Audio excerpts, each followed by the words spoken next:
Tapi Kang Zen, aku punya pertanyaan. Aku kan umur 29 tahun. Ini pemilu ketiga aku. Bukan 39 ya? 29. Banyak orang generasi aku dan ke bawah, mungkin bagi yang di sini atau nonton di rumah, emang pentingnya apa sih debat? Aduh, debatnya nggak penting nih, ngapain kita nonton debat? Gini. Tolong jelasin nih. Ada beberapa alasan. Oke. Pertama, Republik ini didirikan itu bukan cuma dengan perang senjata. Senjata itu baru dipakai waktu Indonesia udah merdeka, Belanda mau balik lagi, baru perang tuh. Dari Budi Utomo berdiri sampai beneran ini, tidak banyak pertempuran. Jadi Indonesia dirumuskan tuh melalui banyak perdebatan. Perdebatan di koran, perdebatan dalam rapat-rapat organisasi, perdebatan dimanapun. Jadi mereka biasa berdebat. Jadi Republik ini pada dasarnya biasa berdebat. Sampai tahun 59 waktu jadi presiden, kita demokrasi parlementer. Demokrasi parlementer mah beneran bisa tunjuk-tunjukkan. Kalau kalian nonton klip-klip debat di parlemen Inggris itu kan seru banget. Karena parlementer biasa banget berdebat. Itu tradisi kita. Tiba-tiba ada yang ngomong, bukan tradisi kita debat. No. Republik ini punya tradisi debat. Baru berhenti 30 tahun, 40 tahun yang lalu aja. Itu satu.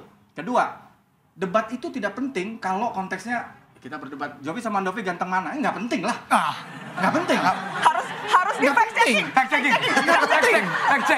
Ya kan? Face check bukan face check. Debat itu nggak penting kalau yang urusan begitu. Tapi debat capres kan konteksnya adalah kampanye. Kalau konteksnya kampanye, debat adalah salah satu alat kampanye. Salah satu alat kampanye paling penting. Kalau debat yang nggak penting, apalagi baliho. Apalagi spanduk, apalagi joget, apalagi slepet. Ya. Kedua, kenapa argumen? Ketiga, jadi presiden itu pasti didukung oleh tim. Data disuplai, mikir disuplai. Tapi sebagai manusia, tiap orang punya kualitasnya sendiri. Dan momen ketika berdiri di depan podium adalah momen paling soliter. Timnya ada di bangku penonton, kan nggak bisa bisikin. Debat adalah momen paling soliter di mana seseorang beneran hanya mengandalkan kapasitas dirinya sendiri. Kapasitas ingatannya, level IQ-nya. Kemampuannya menganalisis, nggak bisa dibantu sama yang lain. Benar. Walaupun berdebatnya hanya 5 menit, itu 5 menit paling soliter. Buat saya, momen-momen debat adalah momen-momen paling otentik. Ya, dari seseorang manusia. Ya. Dia nggak dibantu sama siapapun. Persiapannya diajarin, ada tim sukses, ada bener. Tapi ketika udah berdiri di podium, udah ditanya kamera, no, dia beneran mengandalkan otaknya, ingatannya, pikirannya, juga hatinya. Itu debat itu penting.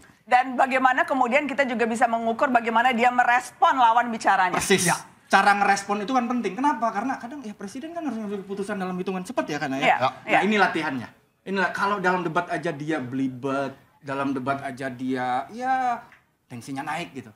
Waduh, gimana kalau ada ancaman-ancaman yang sangat serius kayak bom dan lain-lain? Jangan-jangan dia juga nggak bisa ngambil keputusan dengan cepat.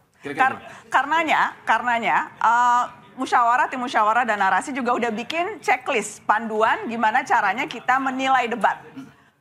Tentunya masing-masing dari teman-teman akan punya ukuran atau indikator sendiri menilainya dengan cara apa. Ini hanya salah satu cara untuk membantu menilai.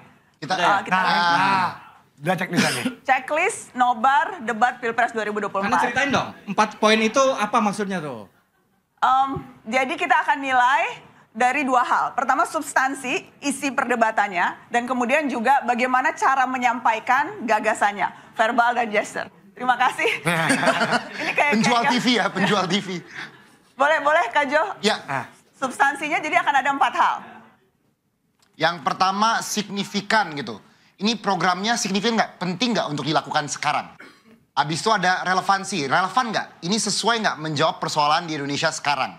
Berikutnya adalah apakah logis? Apakah program ini atau perkataan dia masuk akal dan sistematis?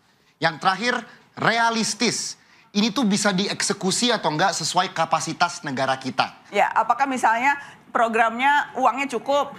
Apakah SDM-nya cukup? Apakah kemudian institusinya cukup, aturannya ada gitu? Itu baru kemudian realistis atau enggak. Jadi kita akan menilai itu. Dan kemudian verbal dan gesture ya, Dov? Verbal dan gesture adalah pertama, apakah percaya diri seperti saya? Oke. Apakah lugas? Mananya jujur, apa itu lugas? Saya kurang tahu.